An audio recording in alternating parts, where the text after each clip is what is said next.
Misteri pembunuhan keji di Jatigunting terungkap. Cuaca buruk, nelayan dilarang melaut.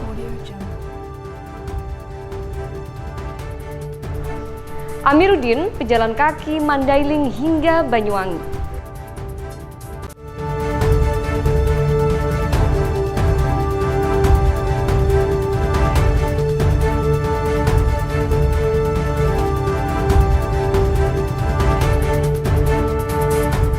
Assalamualaikum pemirsa, selain ketiga informasi tadi, sejumlah informasi dari Pasuruan dan sekitarnya telah dipersiapkan tim redaksi. Bersama saya, Khiriatus Solihah, inilah Pasuruan Sepekan selengkapnya.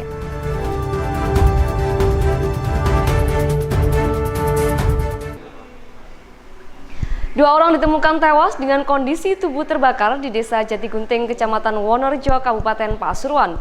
Kedua korban pembunuhan keji itu disuguhi teh dan jamu bercampur potas atau racun ikan sebelum dibakar. Warga Desa Jatigunting, Kecamatan Wonorejo, Kabupaten Pasuruan digegerkan dengan ditemukannya dua orang warga dalam kondisi mengenaskan di halaman salah seorang warga di daerah setempat. Kondisi korban sangat mengenaskan dengan luka ikat di bagian leher dengan kondisi hangus terbakar. Diketahui korban bernama Syahroni, warga Pajaran Rembang, dan satu korban lagi bernama Imam, warga Kraton Pasuruan. Menurut warga, mereka tidak mengetahui secara pasti kronologi kejadiannya. Warga melihat ada kobaran api di rumah Nur, warga setempat. Namun setelah didekati, ternyata ada dua korban sudah terbujur kaku dengan kondisi terbakar. Tak hanya itu, saat ditemukan, kedua korban ini dalam posisi terikat. Warga kemudian memadamkan dan melaporkan kejadian tersebut ke Kapolsek terdekat. Sementara itu, Kapolsek Wonorejo AKP Imade Jayantara mengatakan pihaknya belum mengetahui motif pembunuhan sadis tersebut. Diduga, kedua korban terlebih dahulu dibunuh oleh pelaku lebih dari 2 orang. Kemudian untuk menghilangkan jejaknya, kedua korban dibakar. Polisi masih mengejar pelaku, di mana identitasnya sudah dikantongi petugas. Selain itu, polisi juga mengamankan 2 motor yang diduga milik pelaku. Tidak ada ikatan, mungkin teman-temannya. Karena memang ini sering ketambahnya tamunya dan kurang tetangga itu kurang begitu sosial orangnya itu yang punya rumah ini yang pada itu. Sementara masih didalami untuk motifnya karena sekarang masih dalam pemeriksaan saksi-saksi. Untuk pelaku ada berapa orang kira-kira? Pelaku sementara mengerucut baru 1 dan 2 orang sampai detik ini. Yang satunya mungkin ikut bersama-sama atau membantu apakah korban dibunuh di tempat lain, kemudian untuk menghilangkan jejak itu dibakar, itu sedang kami dalami. Dari Pasuruan, tim liputan melaporkan. Polisi mengungkap motif pembunuhan keji terhadap 2 pria di Desa Jatigunting, Kecamatan Wonorejo, Kabupaten Pasuruan. Tersangka mengaku sakit hati lantaran janji korban untuk memberangkatkan umroh tak pernah ditepati. Polisi mengungkap motif pembunuhan keji terhadap 2 pria di Desa Jatigunting, Kecamatan Wonorejo, Kabupaten Pasuruan. Tersangka mengaku sakit hati lantaran janji korban untuk memberangkatkan umroh tak pernah ditepati.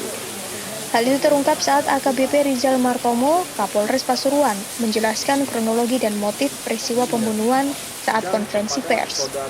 Tersangka yang diketahui bernama Dovir sebelumnya dijanjikan oleh korban, Syahroni, untuk berangkat ibadah umroh dengan harga murah dan pembayaran bisa dicicil. Dovir yang dikenal sebagai dukun dan guru ngaji dengan banyak pengikut, hampir 100 orang ini percaya dan mengajak para pengikutnya. Namun hingga hari H waktu yang dijanjikan, Dovir tak kunjung berangkat umroh. Ia pun merasa tertipu, bahkan dijauhi oleh para pengikutnya yang sebelumnya sudah membayar cicilan umroh. Tersangka ini merasa sakit hati kepada saudara Saroni. Bahwasanya saudara Saroni ini menjanjikan kepada saudara D ini, saudara D ini merupakan seorang pimpinan pemuka pondok pesantren. Pemuka pondok pesantren, dia dijanjikan bahwasanya santrinya ini akan diberangkatkan untuk umroh dan sudah membayar sebagian uang kepada saudara Saroni. Akibat perbuatannya, Dovir diancam 20 tahun penjara, sementara Zainuddin dan Nani Purwanti diganjar hukuman 7 tahun penjara. Dari Bangil, Tim Liputan melaporkan. Angin puting beliung menerjang wilayah Kecamatan Gending, Kabupaten Probolinggo pada Selasa sore. Sejumlah bangunan di 3 desa dilaporkan rusak dan ambruk. Warga bersama anggota TNI melakukan pembersihan material. Pasca puting beliung yang melanda, warga bersama anggota TNI membersihkan material bangunan. BPBD Kabupaten Probolinggo menyebut bencana alam itu melanda 2 kecamatan. Rabu pagi, sejumlah warga dan anggota Kodim 0820 Probolinggo melakukan kerja bakti di Desa Pesisir, Kecamatan Gending, dan ada juga Tagana dan BPBD Kabupaten Probolinggo. Mereka membongkar bangunan yang sudah tak layak huni, serta mengevakuasinya ke tempat yang layak. Untuk personil yang kita turunkan, kita dari Kodim 0820 Probolinggo, kita merekrut semua jajaran yang ada di wilayah Probolinggo, terutama yang daerah Pesisir, Gending, Pajarakan, dan Paiton. Dari Probolinggo, Khairul Effendi melaporkan. Kantor Kesyah Bandaran dan Otoritas Pelabuhan Kelas 5 Pasuruan terbitkan maklumat larangan melaut. Cuaca buruk dengan ombak mencapai 4 meter di tengah lautan menjadi alasannya. Kantor Kesyah Bandaran dan Otoritas Pelabuhan Kelas 5 Pasuruan terbitkan maklumat larangan melaut. Cuaca buruk dengan ombak mencapai 4 meter di tengah lautan menjadi alasannya. Larangan melaut itu telah diterbitkan sejak 20 Januari 2019 kemarin dan direkomendasikan sampai 26 Januari 2019 esok. Pelaksana Harian Kantor Kesyah Bandaran dan Otoritas Pelabuhan Kelas 5 Pasuruan, Dodi Suryana mengungkapkan rujukan larangan itu berdasar hasil pantauan dari BMKG menyusul tingginya gelombang laut di Selat Madura dan laut. Ditegaskan kemudian bila larangan melaut untuk sementara waktu ini sepenuhnya bertujuan untuk keamanan dan keselamatan nelayan karena cuaca ekstrim. Ia pun menyatakan tak bakal memberikan izin berlayar meski dilakukan oleh kapal pengangkut barang. Lebih-lebih Kementerian Perhubungan mengeluarkan maklumat pelayaran bahwa semua kapal dilarang melaut demi keamanan dan keselamatan nelayan. Himbauannya sampai dengan 26 Januari. Keluarganya. Harga cabai merah atau lombok besar di Kabupaten Probolinggo hancur. Anjloknya harga itu dipengaruhi oleh rusaknya cabai di lahan pertanian. Harga cabai merah atau lombok besar di Kabupaten Probolinggo hancur. Anjloknya harga itu dipengaruhi oleh rusaknya cabai di lahan pertanian. Tanaman cabai siap panen itu rusak lantaran curah hujan yang masih cukup tinggi sejak beberapa minggu terakhir. Harga cabai merah atau lombok besar di tingkat petani saat ini berada di kisaran Rp5.000 per kilogramnya. Untuk harga sebelumnya berkisar Rp15.000 hingga Rp20.000 per kilogramnya. Sementara untuk cabai hijau di harga Rp1.500 sampai Rp2.200 per kilogram.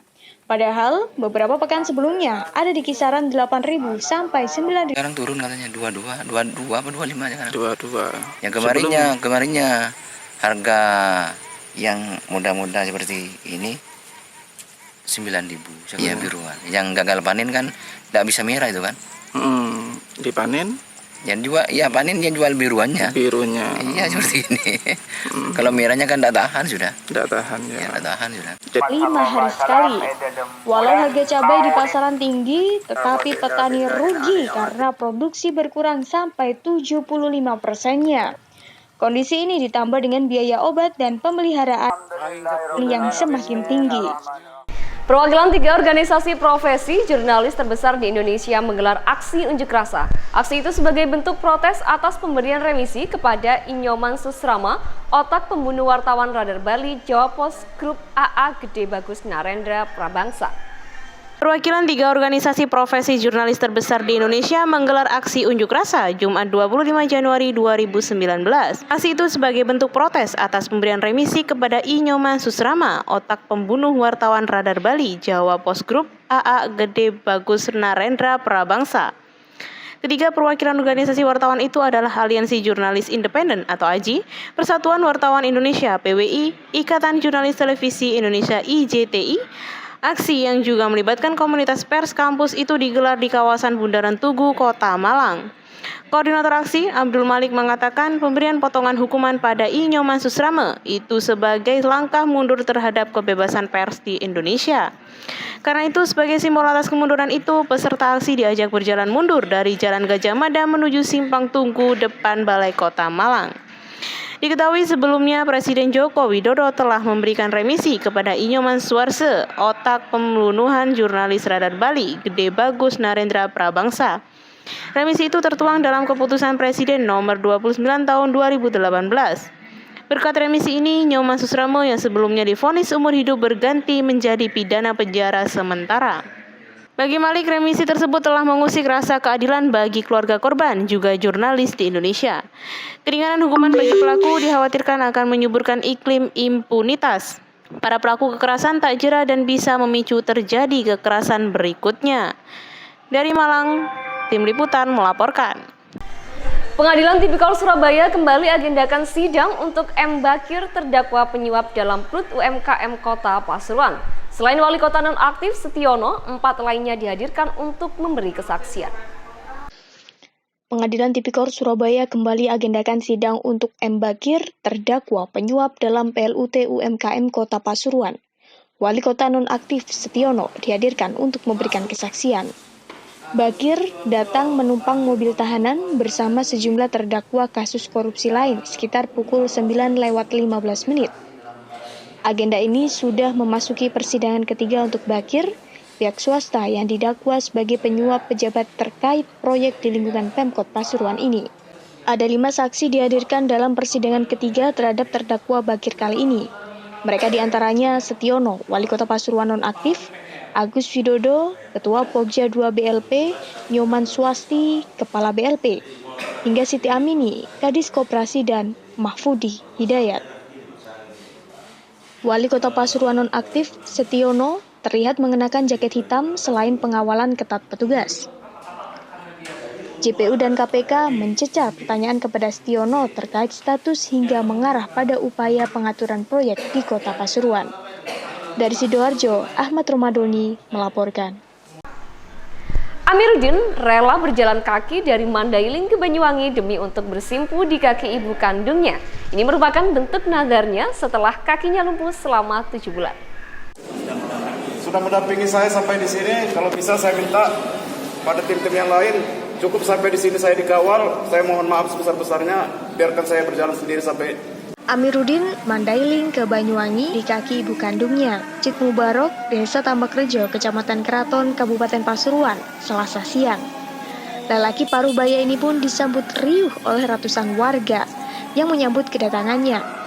Terlihat peluh bercucuran di wajahnya. Perjalanan Amir, panggilan Amiruddin dimulai pada 20 November 2018 lalu. Ia pun tiba di Pasuruan tepat pada hari ke-64. Terhitung 3 bulan, Amiruddin telah menempuh perjalanan sejauh 1.786 km.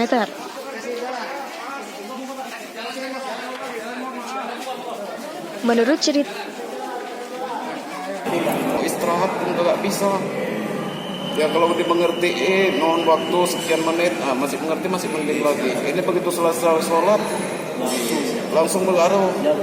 Untuk bernapas pun saya susah jadinya. Kelebihan dari masyarakat, seperti penyambutan dari warga. Wiwin Chandra, anggota komunitas Wan, sangat antusias menyambut kedatangan Amiruddin. Ia pun mengaku takjub dengan apa yang dilakukan pria asal Banyuwangi itu. Dari Pasuruan, Ahmad Romadoni melaporkan. Siswa SMA unggulan Hafsa, Zainul Hasan Genggong, Kabupaten Probolinggo berhasil menciptakan beras analog. Beras berbahan dasar suwek dan daun kelor ini mampu mencegah penyakit diabetes mellitus dan kanker. Siswa SMA unggulan Hafsa Zainul Hasan Genggong, Kabupaten Probolinggo berhasil menciptakan beras analog. Beras berbahan dasar suwek dan daun kelor ini mampu mencegah penyakit diabetes mellitus dan kanker. Penemuan ini diganjar penghargaan dalam ajang PCCST International Science Fair di Patalung, Thailand. Masyarakat Indonesia memiliki pola ketergantungan konsumsi karbohidrat berupa beras sangat tinggi. Tingkat konsumsi beras di Indonesia mencapai angka 139 kg per kapita per tahun, lebih tinggi dari konsumsi rata-rata di Asia Tenggara. Padahal Indonesia, khususnya Kabupaten Probolinggo, memiliki potensi sumber karbohidrat seperti singkong, ubi jalar, garut, gembili, dan iles-iles atau suwek porang. Bahan tersebut masih belum bisa menggantikan beras sebagai bahan pokok. Lebih sering digunakan sebagai bahan pembuat kue. Sehingga membuat 3 siswa SMA unggulan Hafsa Zainul Hasan Genggong, yakni Kamsiah Naili, Nani Nur Laila, Cahyaning Fitriali Aisyah, berinovasi. Di bawah bimbingan Yeni Rahma, guru biologi, mereka melakukan penelitian selama 3 bulan lamanya. Hasilnya, mereka menciptakan beras analog sebagai diversifikasi pangan. Dalam prosesnya, suwek yang sudah dibersihkan kemudian dipotong kecil, kemudian diparut untuk dijadikan tepung. Setelah itu, tepung suwek ini dicampur dengan tepung kelor dan sagu. Perbandingan suwek dengan sagu adalah 70:30 dan penambahan tepung daun kelor sebanyak 7% dari seluruh campuran. Berdasarkan hasil penelitian, beras analog ini mampu mencegah penyakit diabetes mellitus dan kanker. Sebab, indeks glikemik sangat rendah. Hasil karya siswa ini diikutkan dalam lomba Princess Chulalongkorn College, Satun, Thailand atau PPCST International Science Fair. Hasilnya, karya ini menjadi juara pertama dan menyisihkan peserta dari 26 tim se-Asia Tenggara. Prestasi itu pun mendapat apresiasi dari para siswa lainnya serta pengasuh pesantren. Diharapkan prestasi ini bisa memacu siswa santri lainnya untuk berinovasi. Kita kan yang lainnya sudah terkenal, sedangkan suwek sendiri kan jarang dikenal gitu. Makanya kita tuh ini loh bagus gitu. Ini juga kandungan nutrisinya bagus daripada yang lain gitu. Kan emang jarang suwek gitu, jarang digunakan. Kenapa kita milih suwek dan daun kelor? Kalau suwek itu dia memiliki indeks glikemik yang rendah. Dimana kalau kita pakai indeks glikemik rendah itu bisa mengontrol gula darah dalam tubuh kita. Jadi gula darah ini sebenarnya bisa jadi sumber penyakit buat tubuh kita. Beras biasa itu indeks glikemiknya sangat tinggi sampai 80. Nah, kalau suwek sendiri itu 28. Jadi rendah sekali. Dari Probolinggo, Sundari Adiwardana melaporkan. Perayaan Kota Kraxen sebagai ibu kota pemerintahan Kabupaten Probolinggo ke-9 mendapat hadiah istimewa. Hadiah itu adalah diraihnya penghargaan Adipura untuk Kota Kraxen kategori kota kecil yang ke-9.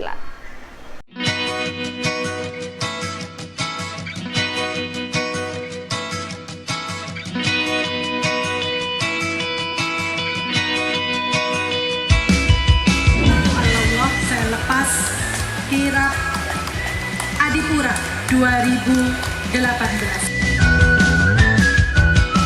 Perayaan Kota Kraksaan sebagai ibu kota pemerintah Kabupaten Probolinggo ke-9 mendapat hadiah istimewa. Hadiah itu adalah diraihnya penghargaan Adipura untuk Kota Kraksaan kategori kota kecil yang ke-9. Sebagai ungkapan rasa syukur, pemerintah Kabupaten Probolinggo pun mengkirap Piala Adipura keliling Kota Kraksaan pada Selasa pagi. Kegiatan kirap dengan puluhan kendaraan bak terbuka ini diawali dengan penyerahan Piala Adipura tahun 2018 oleh Bupati Probolinggo, Haja P. Tantriyanasari, kepada Wakil Bupati Probolinggo, Timbul Prihanjoko. Tak hanya Piala Adipura, turut dikirap pula Piala Adiwiyata yang diraih tahun 2018. Di antaranya Adiwiyata Mandiri Nasional yang diraih SMP Bakti Pertiwi Paiton, serta Adiwiyata Nasional yang diraih SMA N1 Paiton dan SMP N1 Pajarakan. Bupati Tantri mengatakan, kirap Piala Adipura merupakan bentuk rasa syukur karena di hari ulang tahun ke-9 Kota Kraksaan sebagai ibu kota Kabupaten Probolinggo mendapat kado istimewa berupa penghargaan Adipura. Semoga Piala Adipura ini mampu memecut semangat kita bersama untuk membangun Kota Kraksaan dan Kabupaten Probolinggo menjadi sebuah tempat yang nyaman, yang bersih, yang indah, yang menyejukkan dan membuat kerasan orang sesuai dengan nama Kraksaan. Dari Probolinggo, Sundari Adiwardana melaporkan. Informasi tadi menjadi akhir dari Pasuruan sepekan hari ini. Mewakili tim redaksi yang bertugas, Hiatus Solihah pamit. Wassalamualaikum warahmatullahi wabarakatuh dan sampai jumpa.